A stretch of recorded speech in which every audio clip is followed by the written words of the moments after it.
মত প্রকাশের স্বাধীনতারও একটা সীমানা আছে।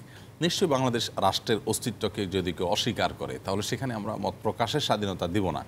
মত প্রকাশের স্বাধীনতার মানে এই নয় যে নবী করিম সাল্লাল্লাহু আলাইহি সাল্লামকে নিয়ে কেউ বাজে কথা বলবে এবং সেটাকেও স্বাধীনতা দেওয়া হবে।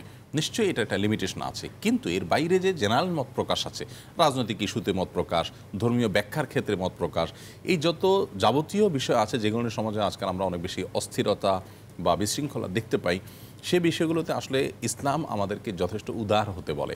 নবী করিম সাল্লাল্লাহু আলাইহি সাল্লামের সাহাবী এবং ইসলামের খলিফা ওমর রাদিয়াল্লাহু তাআলা আনহুর শাসন আমলে আপনি দেখবেন যে কোনো একটা বিষয়ে তিনি মত দিয়েছেন, তিনি দায়িত্বশীল রাষ্ট্রের প্রধান থাকার অবস্থাতে তার ওই কথা প্রোটেস্ট করেছেন কোনো সাহাবী যে না আমি তো ভিন্নটা জানি নবী সাল্লাল্লাহু আলাইহি সাল্লাম থেকে, তিনি কিন্তু সেটাকে সাদরে গ্রহণ করেছেন। অতএব মত প্রকাশের এইটুকুন স্বাধীনতা থাকতে হবে, এবং সেই স্বাধীনতা যদি খর্ব করা হয় তাহলে সেক্ষেত্রে এই যে ছাত্র আন্দোলন হলো, বৈষম্য বিরোধী আন্দোলন হলো, মানুষ ফুঁসে উঠলো, কেন হলো তাহলে এত কিছু, যদি আবারও ঘুরে ফিরে সেগুলোই আমরা চর্চা করতে থাকি। এই জন্য ভিন্ন মতের মানুষ হলেই তাকে আক্রমণ করতে হবে, তার ঘরবাড়ি ভাঙচুর করতে হবে, জ্বালাও পোড়াও করতে হবে, এটা মোটেই গ্রহণযোগ্য হতে পারে না। একজন বিবেকবান, একজন দায়িত্বশীল মুসলিম অন্তত এই কাজটা করতে পারেন না।